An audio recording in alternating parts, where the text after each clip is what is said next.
السلام علیکم ورحمۃ اللہ وبرکاتہ۔ آج کا موضوع بچوں کی تربیت۔ یوں تو بچے عموماً شرارتی ہوتے ہیں، لیکن بعض بچے بے حد ضدی بھی ہوتے ہیں جن سے کوئی کام کرانا مشکل ہی نہیں بلکہ ناممکن بھی ہوتا ہے۔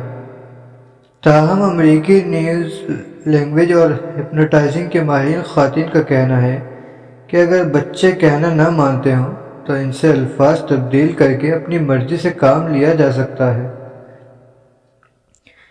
ہارلے کے مطابق الفاظ کا اندازہ بچوں کو فرمانبردار بنا سکتا ہے اور اس کے ذریعے وہ کوئی بھی کام کر سکتے ہیں۔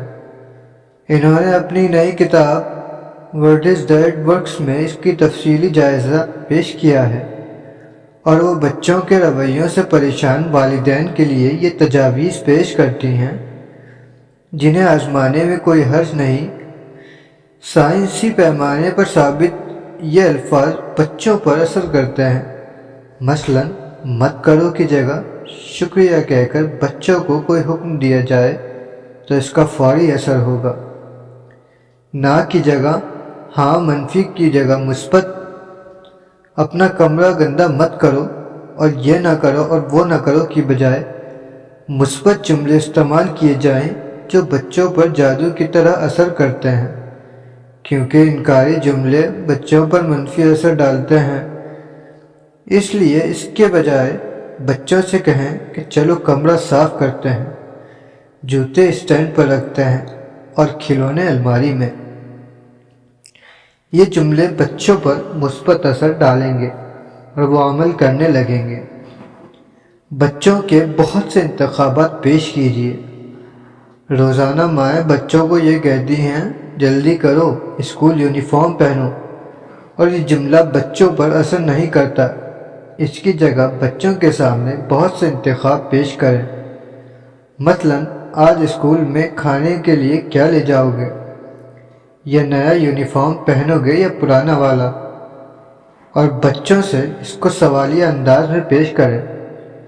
اس طرح کے جملے بچوں پر بہت اثر ڈالتے ہیں۔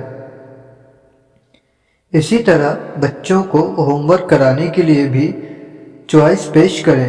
مثلاً کیا تم پہلے اردو کا کام کرو گے یا اپنے ہفتے وار پروجیکٹ پر کام کرنا چاہو گے؟ ان الفاظ سے بچے ذہنی طور پر کام کے لیے تیار ہو جاتے ہیں۔ اسی طرح کھانا کھلانے کے لیے بچوں سے معلوم کرنے کے بجائے ان کے سامنے بہت سے کھانوں کے آپشن رکھیں۔ کب کا استعمال۔ ماہرین کے مطابق کب کا لفظ اگر درست طور پر استعمال کیا جائے تو وہ اہم قوت رکھتا ہے۔ والدین بچوں کے لیے اس لفظ کو درست جگہ استعمال کر کے اہم کام لے سکتے ہیں۔ مثال کے طور پر تم اپنا ہوم ورک کب ختم کرو گے؟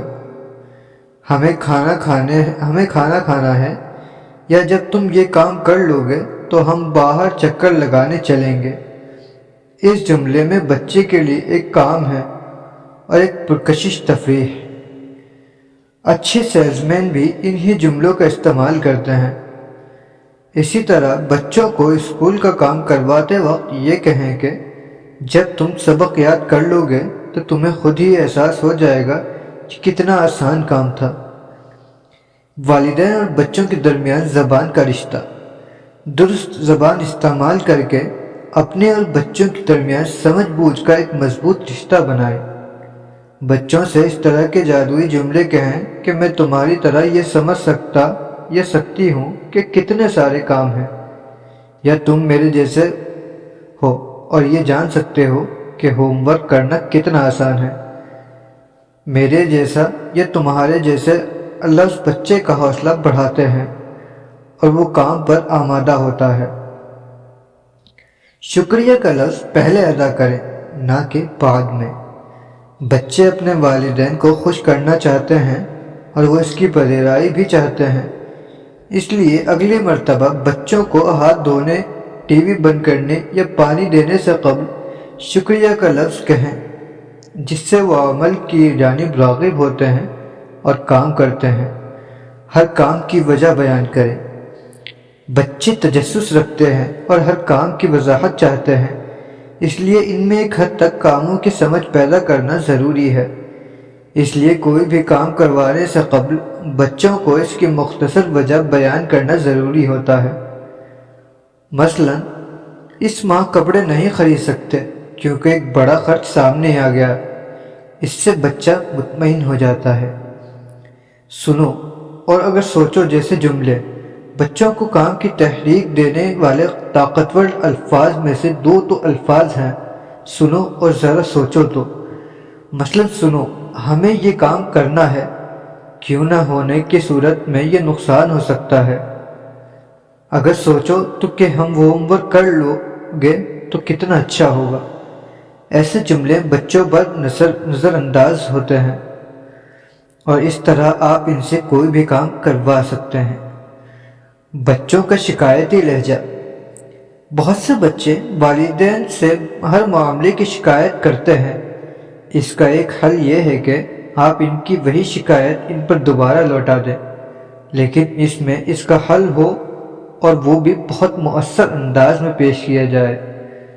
اگر بچہ کہے کہ گرمی لگ رہی ہے تو آپ کہیے اوہ، تو آپ کو قدرے ٹھنڈے چاہیے تو اس کے لیے کھڑکی کھول دیتے ہیں یا اپنی جیکٹ اتار دو۔ آپ دیکھیں کہ اس طرح بار بار شکایت کرنے والا بچہ مطمئن ہو کر خاموش ہو جائے گا۔ اللہ حافظ۔